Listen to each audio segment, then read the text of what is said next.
America के पूर्व राष्ट्रपति अब्राहम लिंकन ने एक बार कहा था, you can not escape the responsibility of tomorrow by evading it today. Hindi में इसका मतलब है, आप आज किसी भी कार्य को टालकर अपनी जिम्मेदारियों से छिप नहीं सकते और आप आज अपनी जिम्मेदारियों को टालकर कल की जिम्मेदारियों से बच नहीं सकते। कड़वी सच्चाई यह है, आज हमारे देश में कई लोग वास्तव में स्वतंत्रता नहीं चाहते, क्योंकि स्वतंत्रता अपने साथ जिम्मेदारियां लेकर आती है। और हमारे देश में बहुत से लोग जिम्मेदारी को सिर्फ व्यवस्थाओं तक सीमित मानते हैं। वो सोचते हैं जो जिम्मेदारी है वो तो प्रशासन की होगी, अस्पतालों की होगी, सरकारों की होगी, हमारी कोई जिम्मेदारी नहीं है। हम बेईमानी करते रहेंगे लेकिन सरकार हमें ईमानदार चाहिए। हम पूरी बेईमानी करते रहेंगे, हमें अस्पताल ईमानदार चाहिए। ऐसे लोग यही कहते हैं कि किसी भी कार्य के प्रति उनकी कोई जिम्मेदारी नहीं और ना ही वो उठाएंगे कोई जिम्मेदारी। जिम्मेदारी व्यवस्था की है, प्रशासन की है, सरकार की है और उन्हें निभाने का कर्तव्य सिर्फ सरकार का है। इसलिए आज हम आपसे इस विषय पर एक जरूरी बात करना चाहते हैं। आज हम तस्वीरों के जरिए आपको हमारे देश के ऐसे लोगों के असली चरित्र के बारे में बताएंगे। इनमें पहली तस्वीर गुजरात में अहमदाबाद के साणंद से आई है, जहां हजारों की संख्या में महिलाएं अपने सिर पर कलश रखकर एक धार्मिक कार्यक्रम के लिए सड़कों पर इस तरह से निकल पड़ी। ये तस्वीर उसी अहमदाबाद की है जहां हर घंटे कोरोना वायरस से 25 लोग संक्रमित हो रहे हैं हर घंटे में।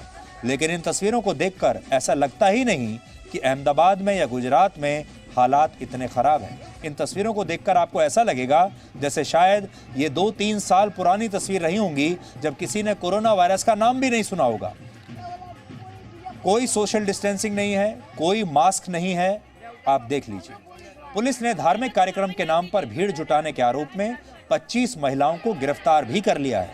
लेकिन यहाँ सवाल सिर्फ नियमों के उल्लंघन का नहीं है, क्योंकि हमारे देश में नियम और कानून का पालन नहीं करना एक बहुत ही सामान्य सी बात है और धार्मिक अनुष्ठानों में तो कानूनों का पालन कोई करता ही नहीं। आप अपने आसपास ऐसे लोगों को देखते होंगे जो नियमों को तोड़ने के आदी हो चुके हैं। भारत में बहुत से लोग हेलमेट सिर्फ चालान के डर से पहनते हैं और उन्हें अपनी जान की कोई परवाह नहीं। बहुत सारी चीजें सिर्फ इसलिए की जाती हैं कि चालान ना हो जाए, जुर्माना ना हो जाए। लेकिन सामाजिक जिम्मेदारी कोई चीज होती है, वो भाव हमारे देश में से गायब है।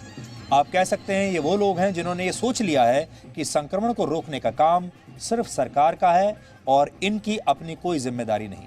और जब ये संक्रमण के शिकार भी हो जाएंगे तो भी इन्हें ठीक करने की जिम्मेदारी भी सरकार की है, वो भी इनकी खुद की जिम्मेदारी नहीं है। और जब इनमें से कुछ लोग ऐसे आएंगे, जब इन्हें बेड नहीं मिलेगा, ऑक्सीजन नहीं मिलेगी, दवाइयां नहीं मिलेंगी, तो ये सबसे पहले सरकार को और प्रशासन को और अस्पताल को दोषी ठहराएंगे। फिर इनके रिश्तेदार अस्पताल जाएंगे, तोड़फोड़ करेंगे और नारेबाजी शुरू कर देंगे। और इस तरह के लोगों की हमारे देश में कोई कमी नहीं है।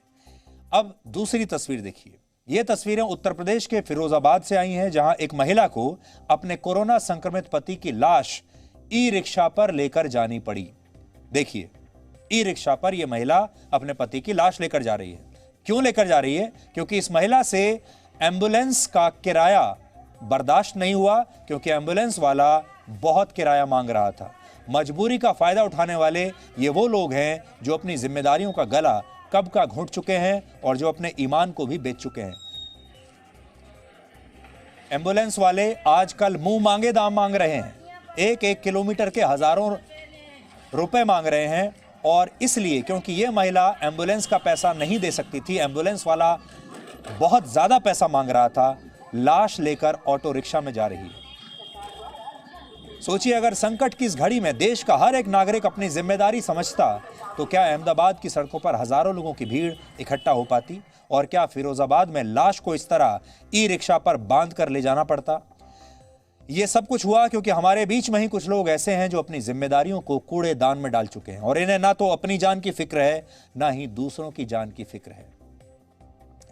धर्मगुरु ओशो से जब एक बार यह सवाल पूछा गया कि भीतर से इंसान क्या होता है, तो उनके शब्द थे, अगर आप भीतर से गलत हैं तो आप जो भी करेंगे उसका फल गलत ही होगा, और अगर आप भीतर से सही हैं तो आप जो भी करेंगे उसका फल भी सही होगा। मौजूदा समय हमें यही सिखाता है। और आप देख सकते हैं कि आपकी मंशा अगर सही है तो आप अच्छा काम करेंगे, और आपकी मंशा अगर सही नहीं है तो आप अच्छा काम कभी नहीं कर पाते। जिस समय देश मुश्किल दौर से गुजर रहा है, तब आप अपने आसपास ऐसे लोगों को पहचान सकते हैं जो खुद भी एक वायरस की तरह हैं। पहले लोग वो हैं जो लापरवाही करते हैं, दूसरे वो जो आपकी मजबूरी का फायदा उठाते हैं, और तीसरे वो जो जरूरी दवाइयों की भी कालाबाजारी कर रहे हैं। ऐसे भी लोग हैं जो अंतिम संस्कार के लिए लकड़ियों की कालाबाजारी करना शुरू कर चुके हैं। वो लोग जो कोरोना वायरस को महामारी मानते ही नहीं, ऐसे भी लोग हैं। और भी कई श्रेणियां हैं। आप हमारे देश के इन लोगों के चरित्र को कुछ इस तरह से समझ सकते हैं।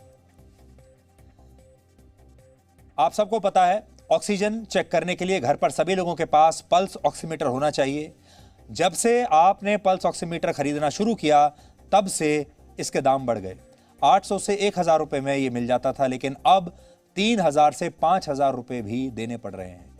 रेमडेसिविर इंजेक्शन की वास्तविक कीमत 899 से 5400 रुपए तक है, लेकिन कालाबाजारी करके कुछ लोग अब एक वायल 40-40 हजार रुपए में बेच रहे हैं। बुखार के दौरान ली जाने वाली दवाई पैरासीटामोल अचानक बाजारों से गायब हो गई है। लोग अब इसे भी ब्लैक में खरीद रहे हैं। 12,000 रुपए में मिलने वाला ऑक्सीजन सिलेंडर 90,000 रुपए तक में बेचा गया है।